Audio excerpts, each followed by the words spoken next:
Hare Krishna.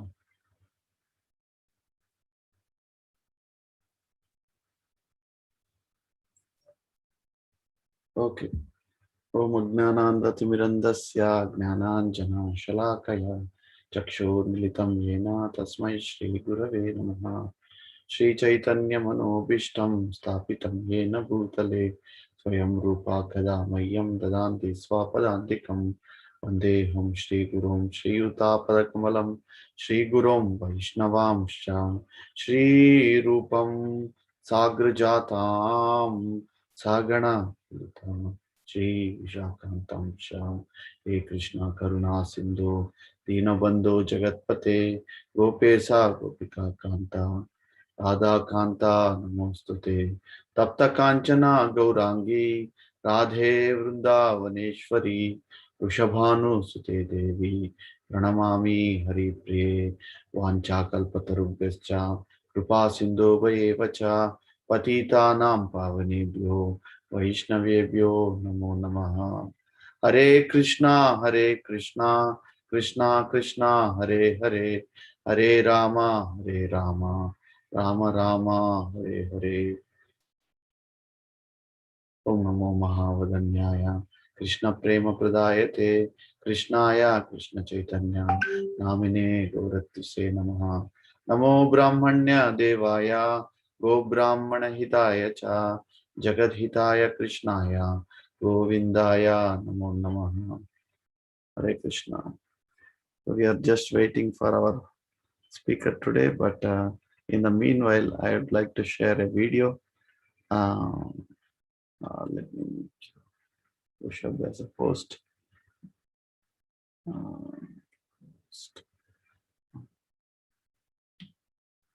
Okay. Hare Krishna, Krishna Krishna, Hare Hare, Hare Rama, Rama Rama, Hare Hare. Hare Krishna, Krishna Krishna, Hare Hare, Hare Rama, Rama Rama, Hare Hare. Hare Krishna, Krishna Krishna, Hare Hare, Hare Rama, Rama Rama. Krishna Govinda, Govinda, Govinda. Okay, let me share my screen.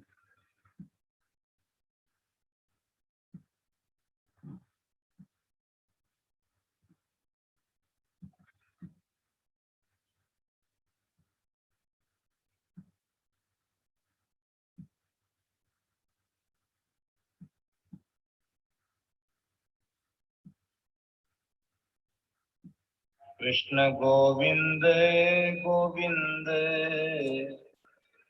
Gopal Nandala.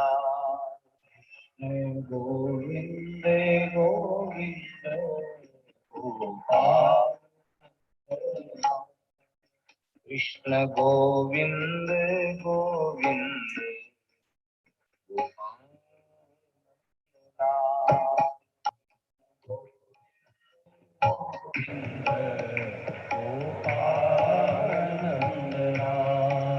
Krishna Govinda, Govinda, Gopal Nandalal. Krishna Govinda, Govinda, Gopal Nandalal.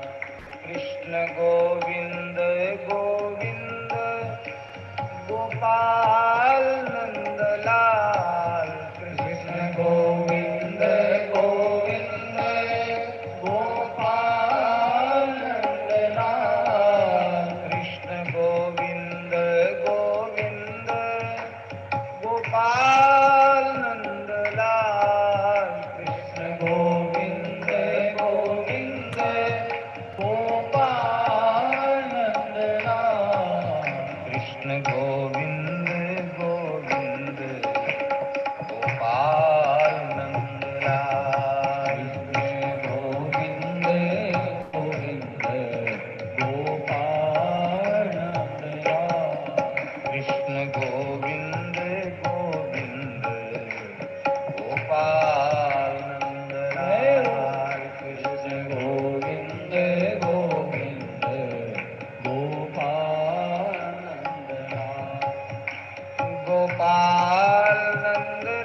Ramana Hari Govinda Jaya Radha Ramana Hari Govinda Jaya Jaya Hare Krishna Hare Govind Gopal Nandlal Krishna Govind Govind Gopal Nandlal Radhe Govind Govind Gopal Nandlal Radhe Govind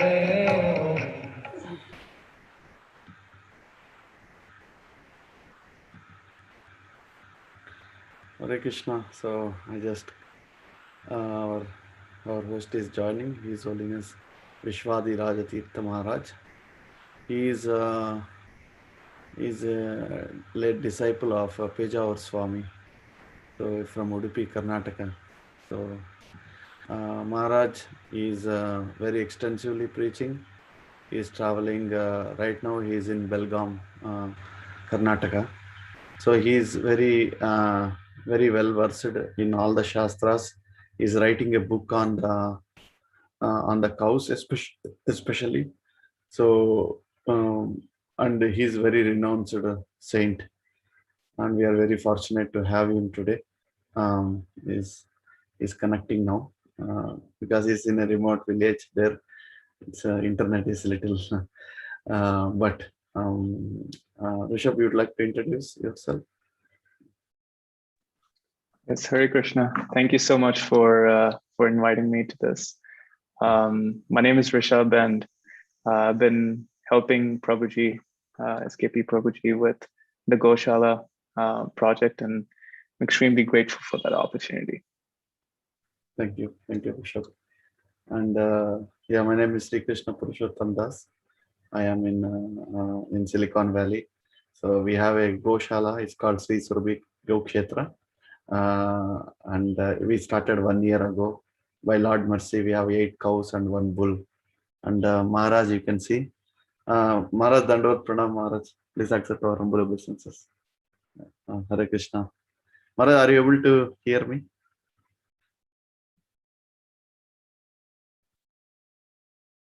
I think your audio, Maharaj. Maharaj, can you speak?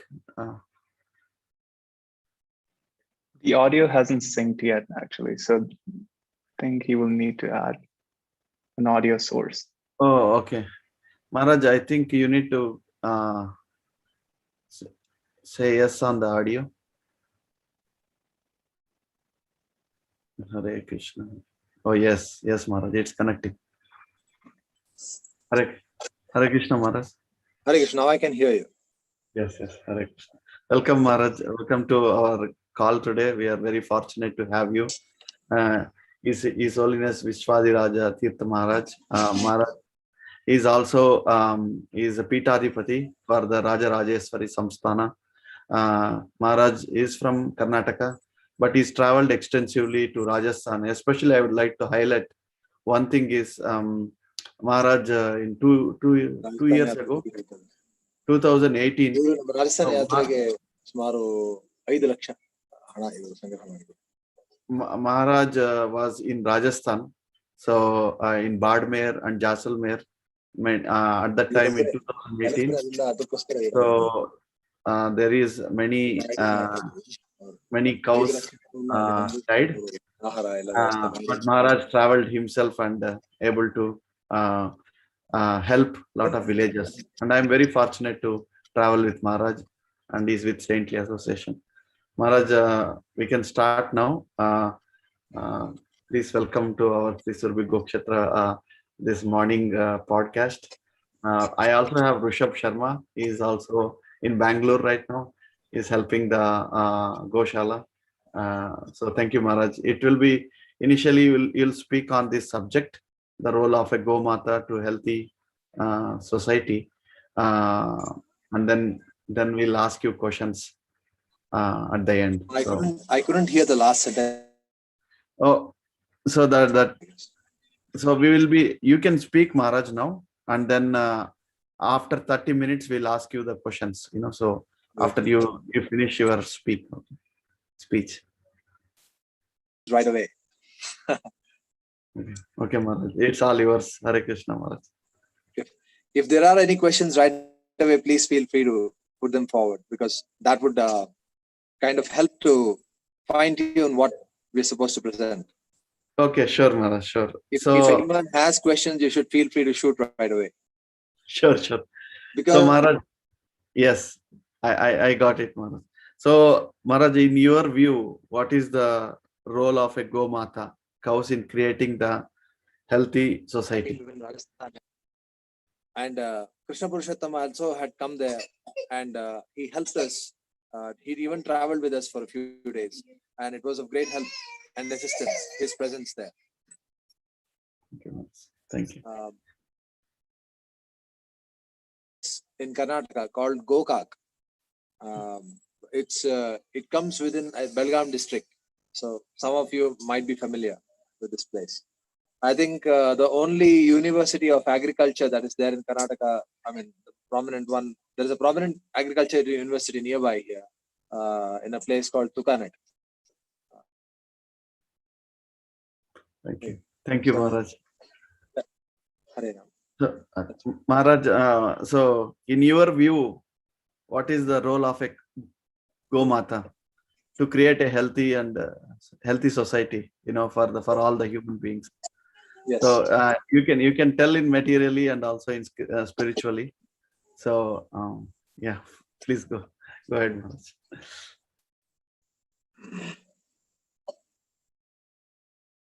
अनाकुलं गोकुलमुल्ललास यत्पालितं नित्यमनाविलात्मा तस्मै नमो नीरदनीलभासे कृष्णाय कृष्णारमणप्रियाय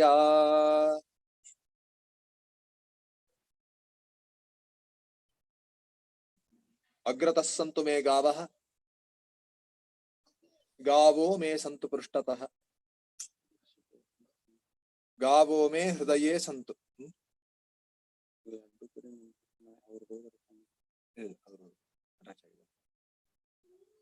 गवां मध्ये वसाम्यहम्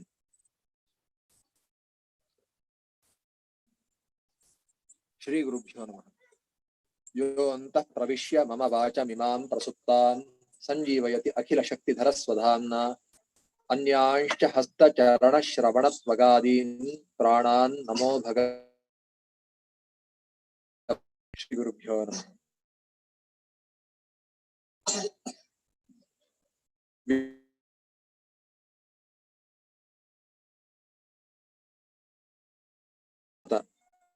a healthy society. So first of all, we need to understand what is health. A society, we need to understand what is health of a society. Of expectations, and we all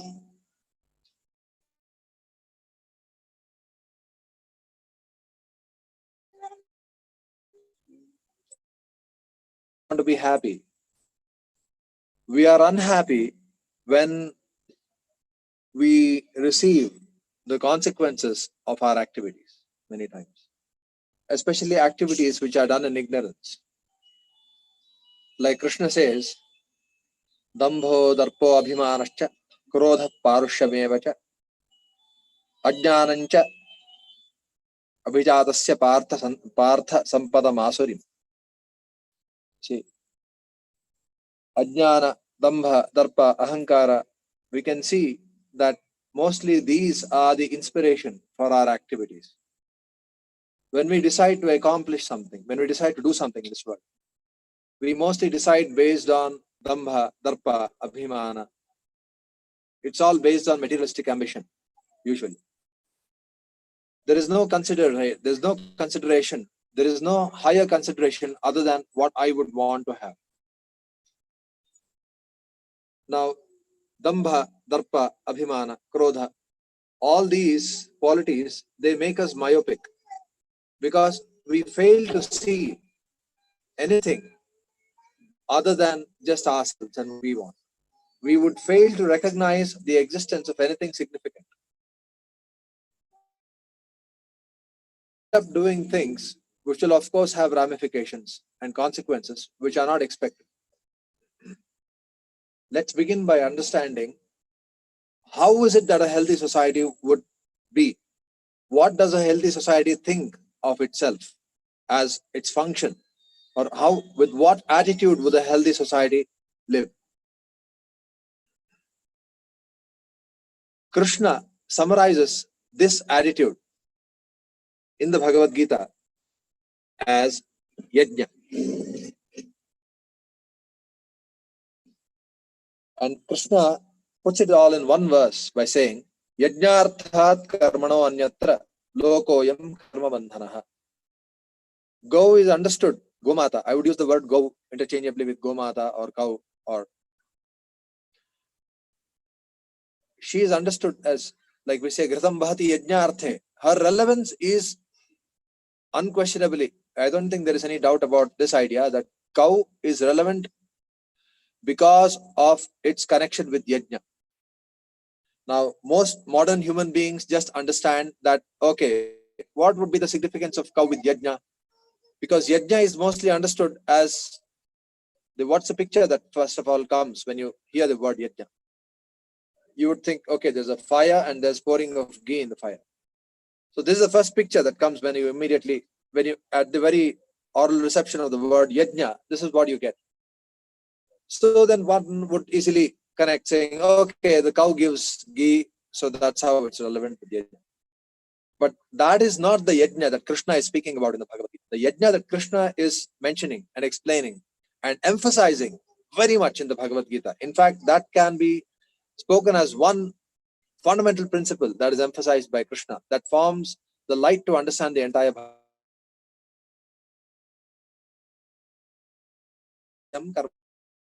Now let's understand the mentality of yajna. Then we can understand how is it that gomatha is necessary for a healthy society. Because Krishna Purushottamji mentioned that both materialistically and spiritually explain this, but actually there's nothing, this dichotomy that there is something material and then there is something spiritual. This dichotomy itself is I would have to use a strong word and say it's false, actually. There are no, like, we often hear people saying that, okay, there are material problems. So are there any spiritual solutions for these material problems? But actually, there are no material problems, actually. I'll explain why. Why do I think like that? And why am I saying that? Because, see, we tend to think if there is a problem, then okay, it's a material problem and you can overcome it by making some material adjustment. This is generally what we think. It's true sometimes. You can make a small material adjustment and overcome some material problem. If your legs are wet, okay, that's a problem. You wipe it with a towel. So that's a solution. So now we might think that's a material problem and we have made a material solution. But we have to go deeper than that to understand things for their truth, for their true essence. We have to go deeper than that. You see, every problem is actually spiritual. There are no material problems. So every solution is also bound to be spiritual.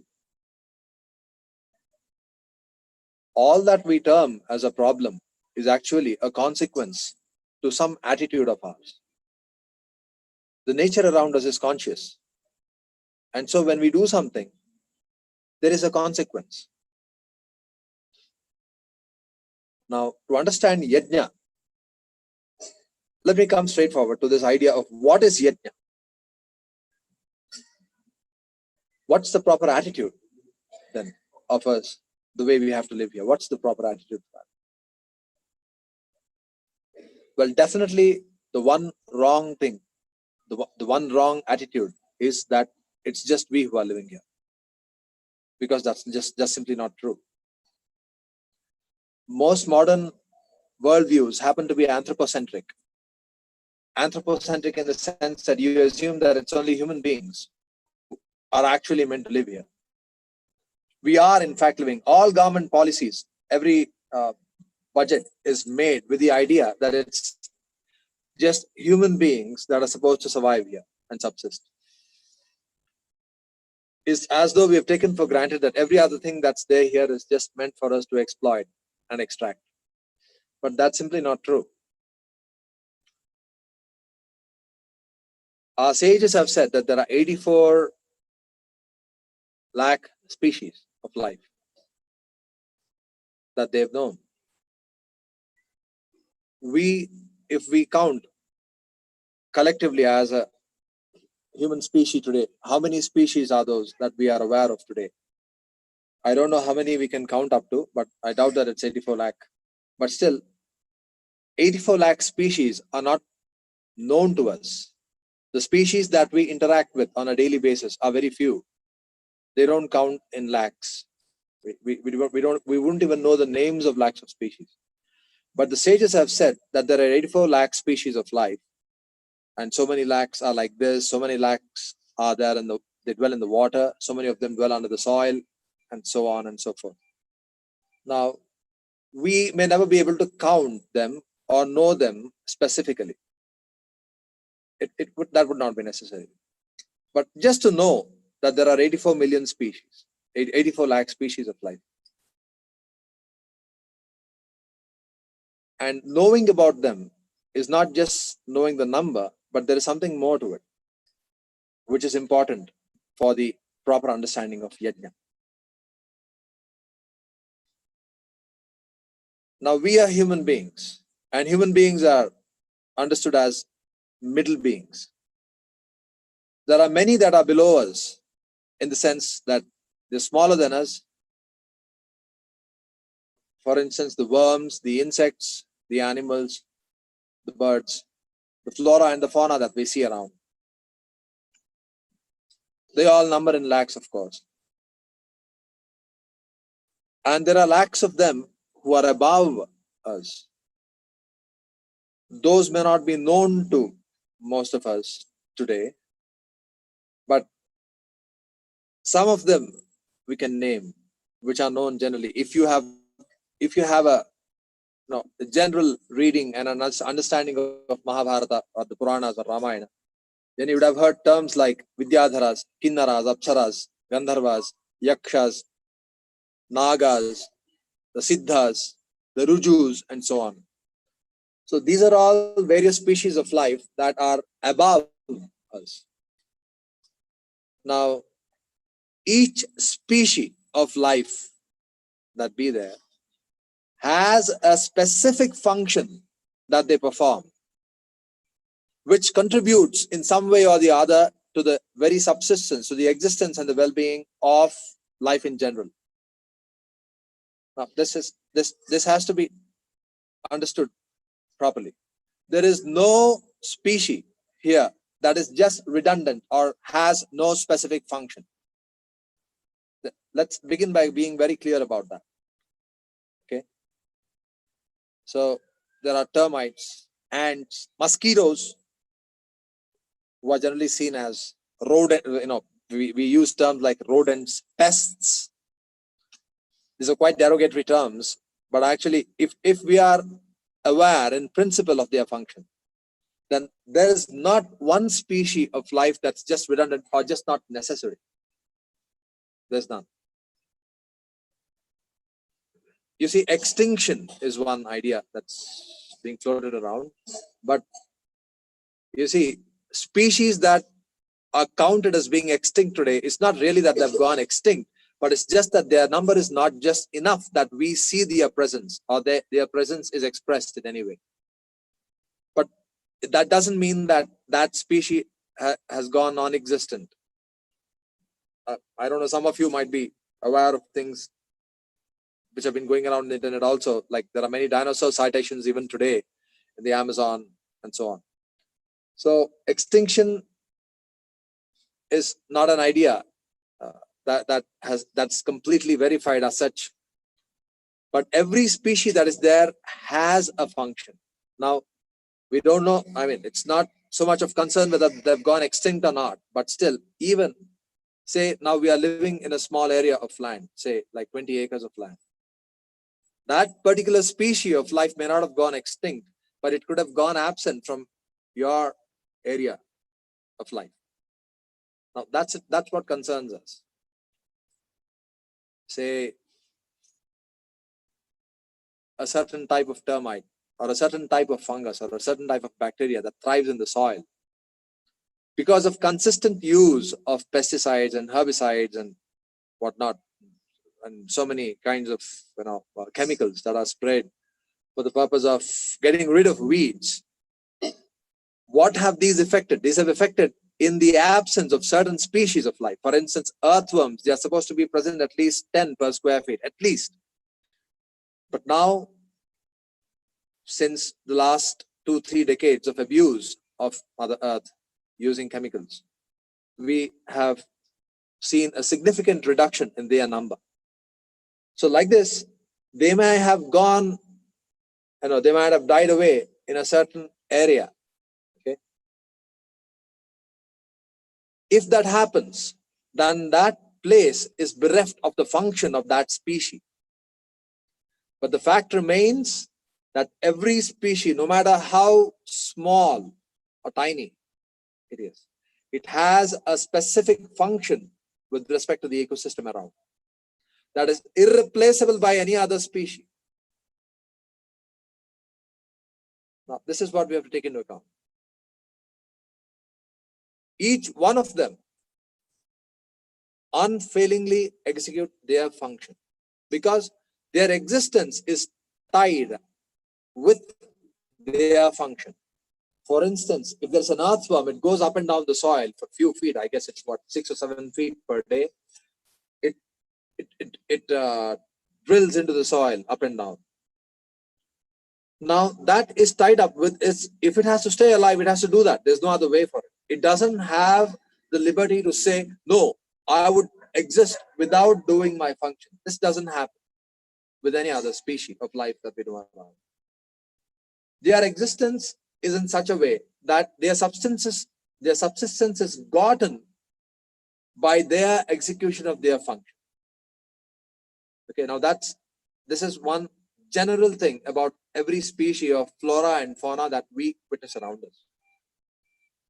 Now, speaking of the species that are above the human beings, they also don't fail in their function. They all have very well-defined and specialized functions with respect to the well-being of the universe. For instance, Surya, Chandra, Indra, Varuna, Vayu, Agni. Now, these are agencies of God which are very, very efficient and responsible. So their reverence to God is such that they never fail in their function. Now, we human beings are in between. Those that are below us don't fail in their function. Those that are above us, they don't fail in their function. But we somehow have developed a tendency to think that we can somehow do whatever we want. The fact being that our well-being is continually dependent on the performance, unfailing performance of the function of every species that's below us and above us. But yet we somehow begin to think that we can perform, we can somehow live doing whatever we like. We have taken liberty to think like that. But that is not so. That is itself a very unhealthy attitude. Now, if we are living here with that kind of an attitude, we can't expect to be happy. We can be very clear about that. You can't have a wrong attitude towards something and expect that you will receive all good. This is a very wrong attitude. You ask your own conscience, would your conscience allow such a thing? You are living at the cost of this sacrifice of so many species of life, millions of them. We are living per second. We are taking a toll on them. In the sense, not really a toll, in the sense that we are living on their sacrifice. We are living on their unfailing performance of their function. But yet we tend to think that we have no function. Does that match? I mean, does that resonate with our inner conscience? Would Yes, that Master. be acceptable to the conscience of anybody who is who is reasonable? No, it doesn't. But yet we somehow live like that. Yajna, the principle of yajna. Now let's get into what is yajna. That is the understanding that when we are living like this, we have a duty towards the remaining of the 84 lakh. All these 84 lakh are our brethren. We are children of the same father. Sarva yonishu kaunteya murtaya sambhavantiyaha tasam brahma mahadyonihi aham bija pradaha pita. This is from the 14th chapter, Bhagavad Gita. It's the third verse, I guess. So Krishna is saying that for all species of life, Lakshmi is the mother, and I am the seed-giving father. Sarva yonishu kaunteya murtayaha sambhavanti yaha tasam sarva yonishu, amongst all the 84 lakh species of life. Murtaya sambhavanti yaha, how many forms there be for all of them? Tasam brahma mahadyonihi. Here Brahma means Lakshmi. Mahadyonihi, she is the great mother. Aham bija pradah pita, I am the seed-giving father. So with his fatherhood and Lakshmi's motherhood, we all, the 84 lakh species, are Trailokya Kutumba, are one family of God. And we have a responsibility towards all of these species of life that abound in this universe. Children of God, our brethren, our family. This very sense of commitment, this very sense, this very awareness constitutes the fundamental principle of yajna. Yajna, yat asti, what is there, that being aware of, that itself is yajna. Being in the proper awareness itself is a yajna. Yajna, you see there's the word jna. Jna means jnana, awareness. So yajna means awareness, it's a certain awareness. Awareness invariably results in a certain way of activity, feeling and willing and acting. So it's the proper awareness that's important. That constitutes the fundamental principle of yajna. We have to be aware of this. There's no other way. Now, when we are aware of this, now you might just give me some more time. I'll come to the idea why you will understand why I'm saying all this. It comes to why we need gomatha for a healthy society. When we have understood this, then now the question arises, how is it that we are going to function as human beings in a way that contributes to all of these 84 lakh species, because we are being benefited by all of these 84 lakh species? What is it that we can do? Which species is it that we can handle, which we can deal with, to which we can be benevolent, we can deal with it with comfort and contribute to the subsistence and the well-being of all these 84 lakh species of life? Is there some way to do that? That is where gomatha comes in. If there is a way by which human beings can function in a way as to contribute to the subsistence and the well-being of all the remaining 84 lakh species of life below us and above us, then the only way that we can do that, we need not know which are those 84 lakh species if we know this one species, and that is gomatha, that is cow. By taking care of her, by keeping her happy, by facilitating her function, we would be contributing to the subsistence and well-being of all the other 84 lakh species of life to the fullest. That's the brilliance of this relationship of the human being and the cow. And this relationship depends on our awareness of the invariable connection, of the inseparable connection of the cow and the earth and the cow. And the cow and the way it's connected with all these 84 lakh species of life. When the cow moves, you see the word go. We call it gomatha. It's a Sanskrit word. Go is a Sanskrit word. The word cow also in English would have, it's very similar to the Sanskrit sound of go. Now this word go, if you see in Yaska Nirukti, it comes from the word gama, the dhatu gama. Gacchati iti gauhu. It moves. That is why it's a cow.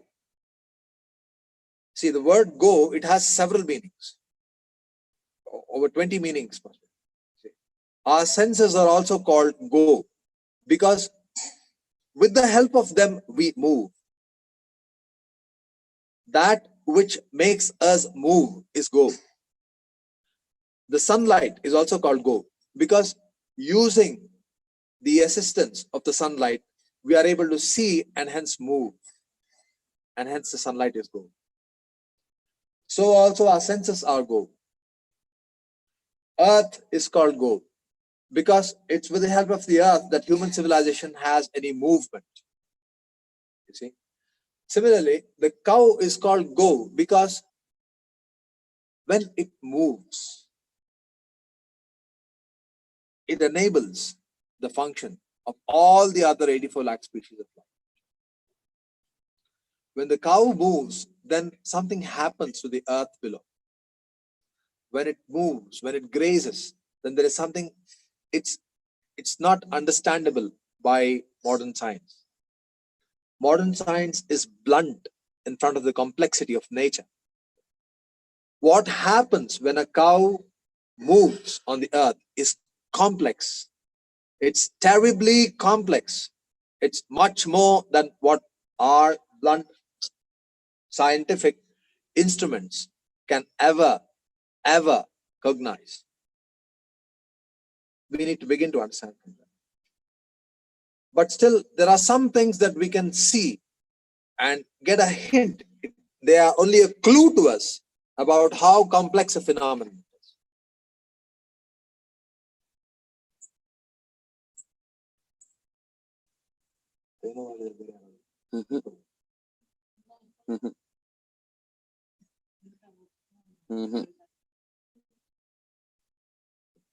When the cow grazes, it actually eats only the upper part of the grass and it moves. It sheds its urine and its cow dung there. And as it grazes like this, there is so much that happens in the earth. There is a lot of tilling that happens in the earth. It supports all the flora and fauna by this activity. And as this grazes and when the earth is healthy, then the human being is provided with all the nutrition that he needs. And then it is then that we will be able to connect and live in a meaningful way. So when we tend to the cows, when we attend to the cows, and when we keep them happy, which means that when we facilitate what they are meant for, what their function is, when we facilitate their function, then we are keeping them happy and we are attending to them. By attending to this one species, we are attending to all the 84 lakh species of life. Isn't that a brilliant simplification? It's an elegant simplification. The elegance in that, it's not an oversimplification. It's elegant. It's just brilliantly elegant. That you turn to one species of life and that will help you. That will be enabling you to do your function with respect to all the other species of life. Isn't that brilliant? Now that is the very concept of yajna. We are living here to contribute. God has not sent any one of us empty. We've all been sent here with a certain function, which is so specific that it distinguishes each one of us in a special way. No two human beings are exactly alike. This is one thing we should know. Uniformitarianism is one sickness of the modern world, but God has not made this world uniform. Bahu chitra jagat bahudha karanat parashaktirananta guna parama. Bahu chitra jagat bahudha karanat, abundance and abundance, various kinds, variety. That's signature of God. You see, If there is a portion of this creation that is untouched by human poison, then you will see these two things. You will see abundance, you will see variety. Bahuchitra jagat bahudha karan. And who else other than Indians would know that? Because you see, I'm living in Gokak now. I move from here 20 kilometers or 30 kilometers from here. Then that's a whole different ecosystem there. Even the language, the sense of people around changes. The phrases that they use, the idioms they use, their idiosyncrasies, they all vary over this terrain. And the variation is 20, 30 kilometers. That's it. You will see new. You will see everything new, just within that range of distance. So this variety is signature of God. Now, it is with this variety that God is supporting us. Yajna involves us living and acting in such a way that we support this abundance, that we don't interfere with this abundance and ruin it. No, we find a way to meet our needs in a way that we value this abundance and variety. That would what yajna would involve. It's not just an act of pouring ghee into fire. No, that's not yajna, and that's definitely not what Krishna is speaking about in the Bhagavad Gita. When he says yajnarthat karmano anyatra lokoyam karma bandhana, would you imagine how disastrous it would be if it would be just pouring ghee into the fire? Just with that one statement, you can figure out, you can understand that he is not speaking about just pouring ghee into the fire, because he's saying yajnarthat karmana anyatra lokoyam karma bandhana. Anything else that you do which is not yajna will lead to bondage. Does that mean that we have to sit whole day and put ghee into the fire? Does it? Definitely it's not that what he's speaking. And he's speaking yajna karma samudbhavaha. Yajna is born of activity. And when he says that in the third chapter, he says saha yajnaha praja sritva purovacha prajapatihi anena prasavishyadvam yeshavos tvishta kamadhuka. Saha yajnaha prajaha srishtva. Prajaha means all of us. Praja means created beings. Prajaha, prajata, those which are born with the specific intent of God. We are praja. Saha yajnaha praja srishtva. Every praja is created with a yajna. And yajna here means activity. A specific activity. A specialized activity. No two human beings can perform the same activity in the same way. We all collectively have, as human beings, a responsibility towards all the other species of life. And each one of us has a function. We are all gifted with a function. And that is the yajna that God has kept in us. And we live to perform that yajna. So when we understand this, we are living here to contribute, not to take. When we contribute, then that's the way we take. We can only take that we get in the process of contributing. Anena prasavishyadvam. Yeshavo astu ishtakamadhu. Get what you want only in this way, by performing your yajna. And what does this yajna do? It contributes to the well-being of everyone. Now, this very attitude can only be implemented when you have cow, when there is gomatha. There is no other species of life through which we can accomplish that yajna, which contributes to the subsistence of all other species of life. You cannot. Having figured this out, all our ancients, they set aside certain lands just to facilitate yajna.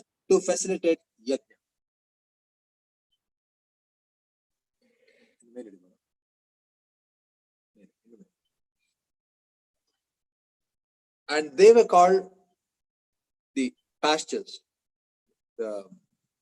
In this language, of the local language, we call it gochar bhumi or gomala. Every king was aware that I would have to set aside some land which is reserved just for the grazing of cows, for nothing else. It can never be usurped by royalty. It can never be used up by the governance under the pretext of expansion of the city or something like that. And royalty was the king, the knightly people were responsible for the well-being of the cows that grazed around in these pastures. That's very evident from history.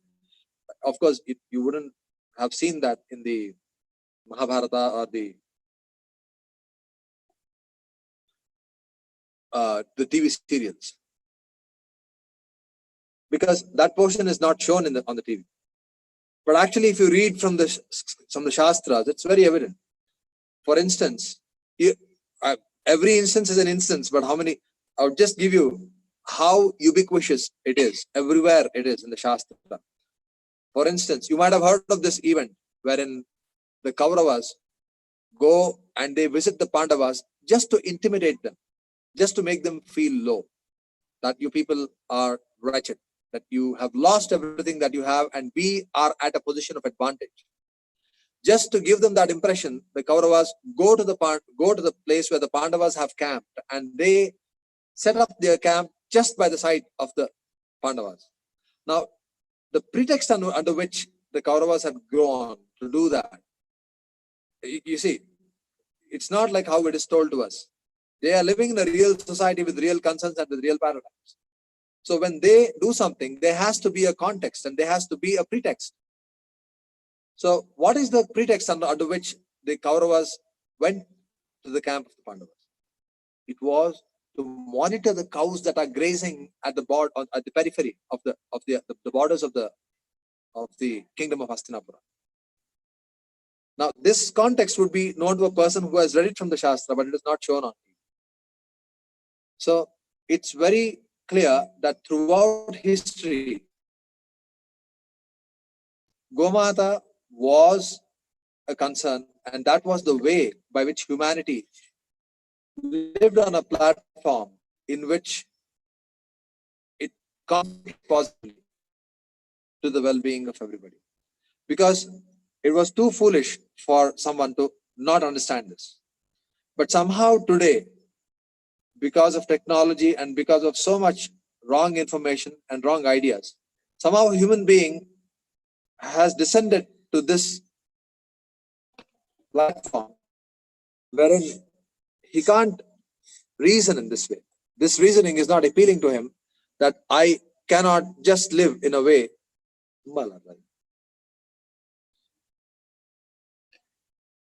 that I cannot just live in any way that I want. He's somehow thinking that I can cut the very branch on which I am standing. And yet they are tending to think that we are advanced. Yet they have been the butt of all problems. I mean, this modern way of life has been the butt of all problems. Yet somehow adding to the ignorance is this idea that we are at the apex of human evolution.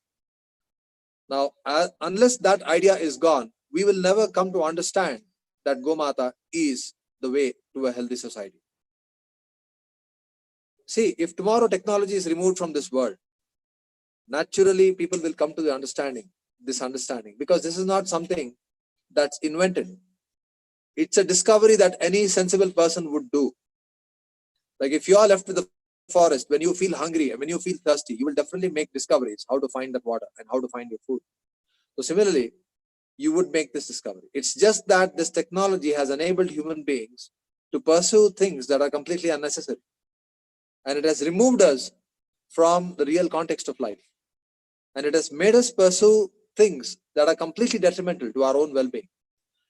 I think it's just because of this that we are not able to pursue the relevance of gomatha to a healthy society.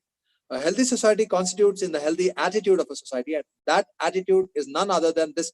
There's no other aspect to this attitude. There could be some other, corollary aspects to this main aspect, but the main aspect of a healthy society is this idea that we as human beings owe something to all the other species of life that are contributing to our subsistence. If this idea is lost, then we have lost humanity. We have lost our sense of human being as human beings. So this is a strong idea, and this is the basic idea that Krishna is communicating in the Bhagavad Gita.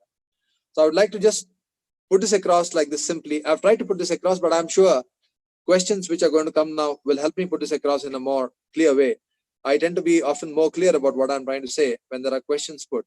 So I would call for questions, and if if there's been anything that's unclear, or stated in some Sanskrit verses which might have quoted may not have made sense to some of those who are not familiar with Sanskrit.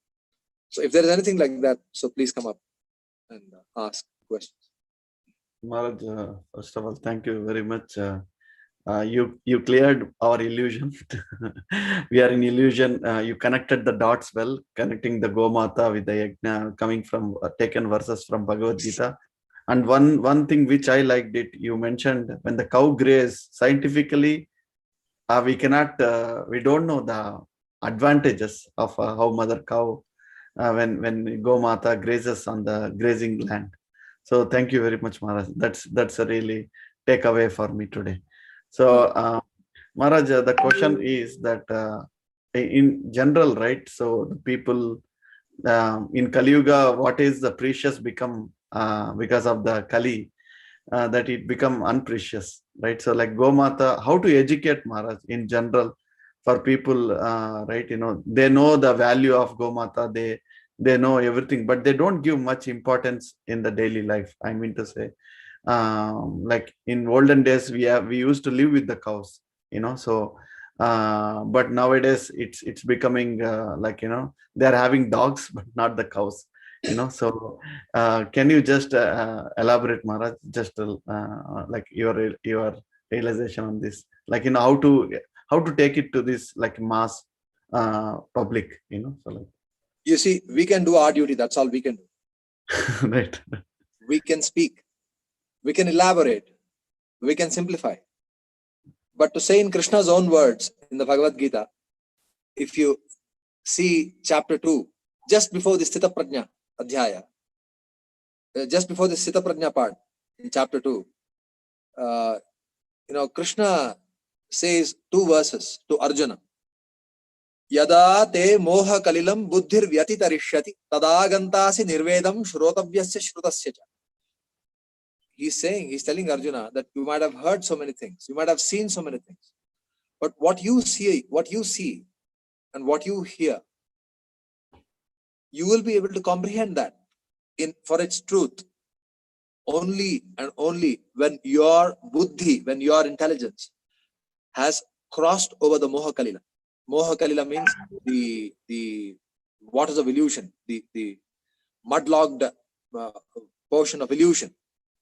When the mind has crossed that, only then is when we can really understand things for what they are.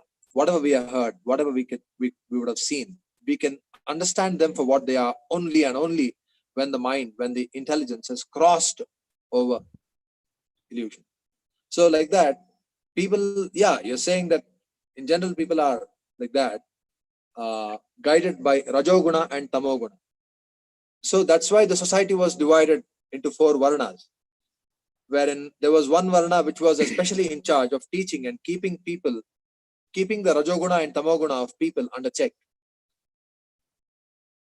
In fact, that system is not there, and everybody is collectively just pursuing sense gratification. Now that cannot be the basis of any good sense.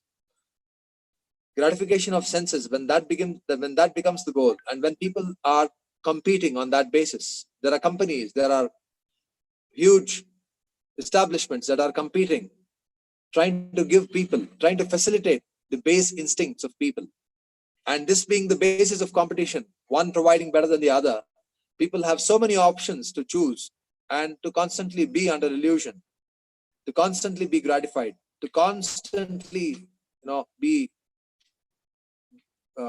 entertained. When this option is there, it's hard. So we can speak, but there has to be a point, there has to be something that will trip them. It will tip them from that side to this side. There has to be something, there has to be some disaster that has to happen. Otherwise, human intellect is not so easy to change.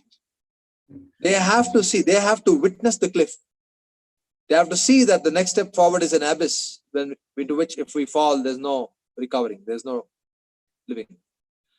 So when something happens like that, it's only then that they are forced to see beyond their myopic vision of just me and myself. See, why things lose value? Why do things lose value? It's because of self-obsession. When we are obsessed so much with just what I want and what we need, that's when we fail to recognize the significance of really significant things. We fail to just see them because we are just obsessed with what we want. And the modern civilization is competing to provide for this self-obsession. You see. So, but this cannot go on. This cannot go on because that's the path of destruction of both oneself and the world around. So when that destruction comes to a point when it begins to deprive us of basic needs like pure air, pure water, good health. This is the basic need of everyone. It's not a luxury. But unfortunately today, even the most richest person is not able to afford health, good health. Samadhatu malakriya. If a person is having good health, that person should have, for instance, he should be able to clear his stomach properly. But we are seeing that even the richest person in this country is unable to do that without the help of some medications. So that is not health, you see. So people are, it will take some time, but there has to be something. Now, what is the threshold for which person? What is the threshold? We don't know. But there is a threshold for everyone.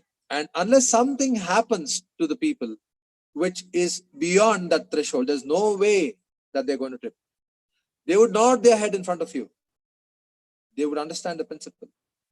But there's no way that they themselves are going to change their very ways of life in such a way, so radically. No, they're not going to do that just because of some words that I and you have spoken. No, that's not going to happen. Thank you, Maharaj. Rishabh, you have a question for Maharaj? So Maharaj, I have to go to Ramayana class also.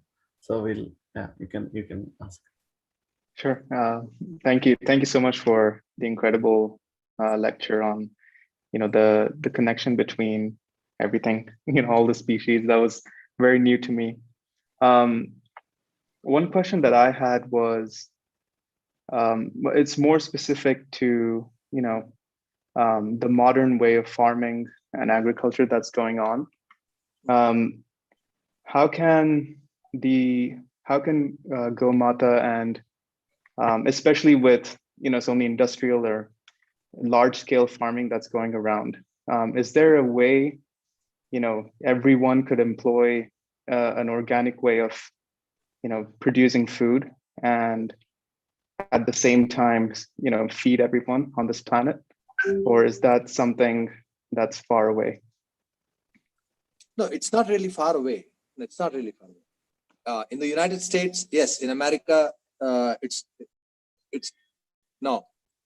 Farming happens on a very large scale, industrial scales, like what you mentioned. But in India, yet that's not the scenario. In India, still food is produced by small-time farmers. But even if it's large scale, on an industrial scale, food is being produced, still we would say it's clear to see that it is still possible to connect the cow and the earth once again. It's just a simple requirement to know how to do that. That's all. Which is again simple. Again, see, if we are living in a way of life which is different from the natural way of life, then everything becomes complicated. But if we begin to live with nature, then we just have to connect the cow with the earth. For instance, there's a piece of land, an acre of land, or 2 acres of land. All you have to do is feed the cows on your land, either with crop reserves or with various kinds of plants and grass that's grown on that very land. And when the cows graze there on that land, The seeding can be done first. Then the cows are led there, they graze there. The seeds are also planted well into the earth. And the job is done. And then you wait, that's all. See, these techniques can be employed and many things more can be done in a positive direction. But it all requires one thing. It all requires proper awareness. Why are we doing? What is it that we expect from the act that we are doing? I mean, that applies to life as well. What is it that we want out of life? We want to act and live in such a way that we don't get implicated, that we become free, that our mind is freed. So like that, what is it that we expect out of the farming that we are doing? I think that has to be taken care of first. Without that, there is nothing that you can do. It's not some invention that somebody can do and say, you just put this there on the line and things will get okay. That's never going to happen because nature has its way and nature is somehow very adamant about its way. I mean, we have to acknowledge that. It's quite adamant and it's quite resilient. Adamant is the wrong word. I think we have to use a word like resilience. Like nature is very resilient and it's going to have its way no matter what. We are allowed a certain level of interference. But even if we interfere and do something, nature is going to have its way. One way or the other, nature is going to win. One way or the other, it's going to. If it needs, it's going to wipe us out. But it's going to have its way. But we have to realize this greatness of nature. You know, Lakshmi is saying, Amanta gomanta upakshiyanti shruthishrota shraddhivante evadami. Those who don't listen to me, she is the goddess of nature. And she's saying, if you are not sensible, if you're not sensitive to what I am saying, if you don't listen to, and if you don't breathe, and if you don't implement what I'm saying, you're going to be destroyed. If you do, then you're going to eat with me. This is what Lakshmi is saying. So, why is it, we have to understand, why is it that people are not able to pay attention to what they're supposed to pay attention? Because their attention is all pulled into a wrong direction. And that is money. They have this idea that we have to make money. And they're doing agriculture, and what they expect out of it is a produce out of which they want to make money. Unless that idea is gone, unless the idea is not to make money, but to take care of the earth. And then the earth will take care of you. You see, these attitudes are not just limited to one field of activity. Human being, earth. Human being, mother, father. Human being and his dependents, relatives. How we deal with them. The way we deal with our mother, that's the way we're going to deal with the earth. Are we going to take care of our mother because of what we can extract from her?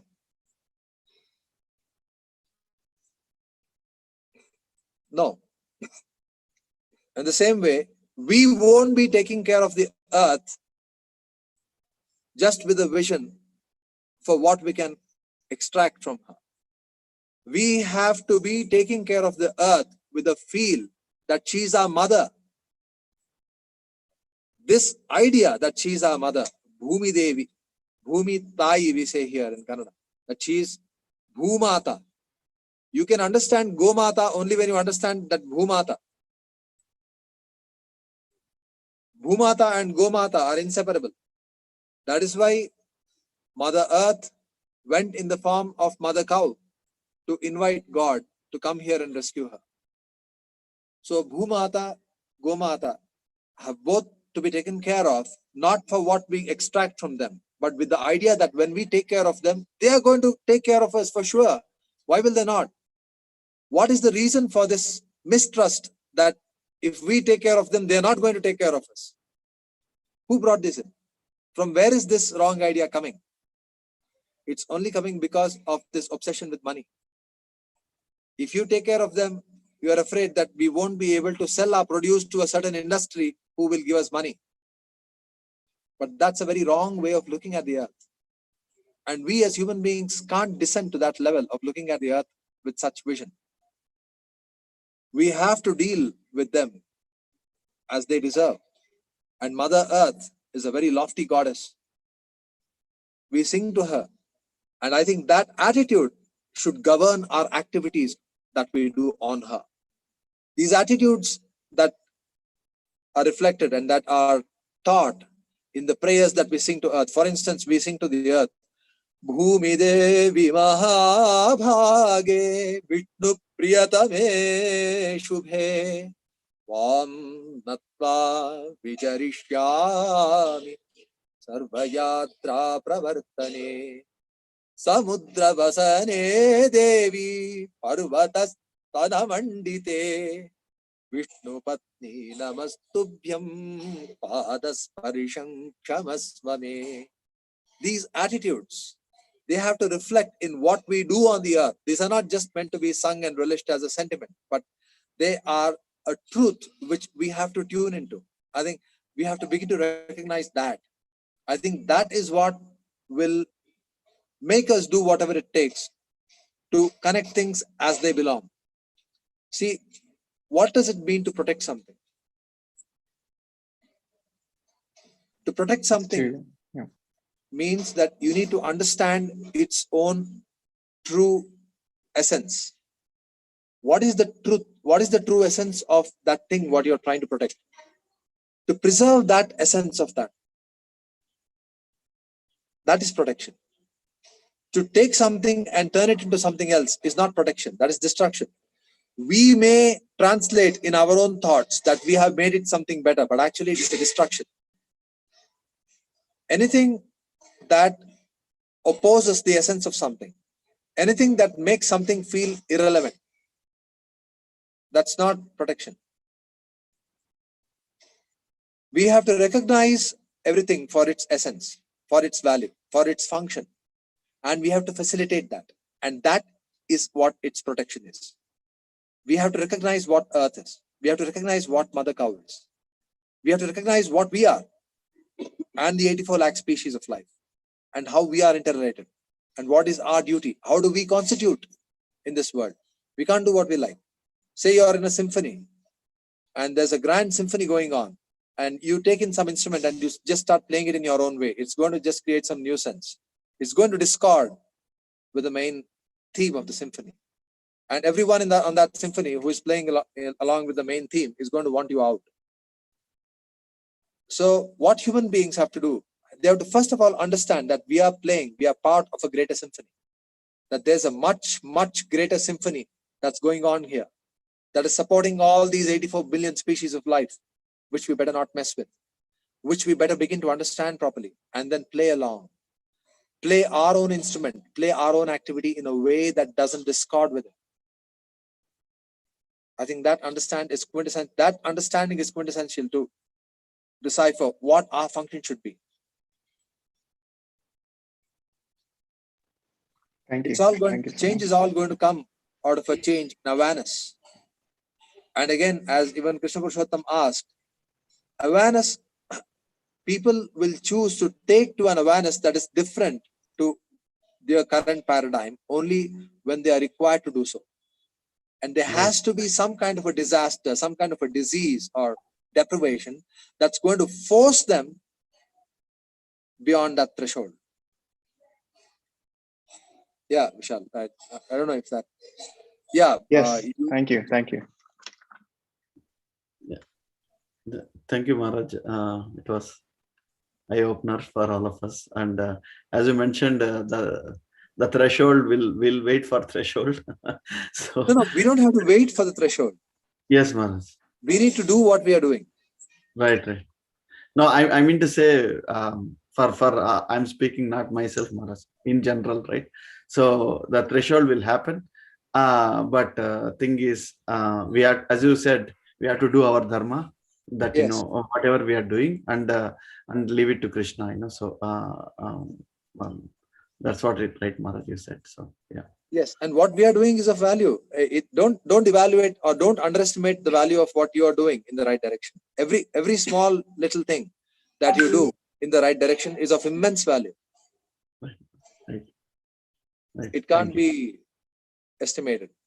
Never evaluated based on we may not be able to, things happen on a very subtle level. Right. So we need to just focus on what is it that we are supposed to do? What is it that we can do? Right. And God is definitely, He will reciprocate. Thank you. Thank you. Maharaj, today is also Jagannath Puri Radha Yatra Day. And we are very fortunate to get your association this morning. In US, it's morning here. So, Yes. and you are getting late for your Lord Ram class. And all the viewers who are watching online, you can put questions on the comments. So Maharaj will have Maharaj private time and then get the answers. So Maharaj will definitely respond to all the questions. Please feel free to put in the Facebook and the YouTube. So Maharaj, you have any final thing for this topic, Maharaj? You can do the Mangalacharan, or the Mangalacharan is the first final thing. You want to say a conclusion for this topic, and we can end the call, Maharaj. You want me to conclude, conclusion? Yes, Maharaj. Yeah. In conclusion, I would like to say that health is not just a state of existence of the body; it's an attitude, and to leave that state of well-being and health happens as a consequence of some wrong attitude that we have shown towards nature. Nothing happens just by accident. It's not just that some bacteria, some virus, or some accident brings about some disaster to us. So health involves having the right attitude. And what is that right attitude? That right attitude can be summarized in one word as yajna. And that yajna involves, first of all, being aware that human beings are not the only species around. That human beings are not the only species around. There are 84 million species, 84 lakh species that we are surrounded with. And we all owe, we can't, there's no escaping from that. We all owe duty to all these 84 lakh species. That attitude, if it is there, naturally we'll recognize the importance of the cow. That is because it's only through the cow that we can cater to all these 84 lakh species, to those above and to those below. So I think I would invite everyone to recognize the significance of the cow in this broader light of yajna. So then we'll understand the significance of the cow, the earth, and our duty towards them. I think I would conclude on that note. Yes. Thank you very much, Maharaj. Thank you. We thank everyone for listening with rapt attention. Yes. Giving us this opportunity to share our thought. It's only one thought that we have communicated, the idea of yajna. And that is a supporting thought for the significance of the cow. Yes, Maharaj. Thank you, Maharaj. We'll be in touch, Maharaj, and we'll keep you updated. And thank you, Maharaj.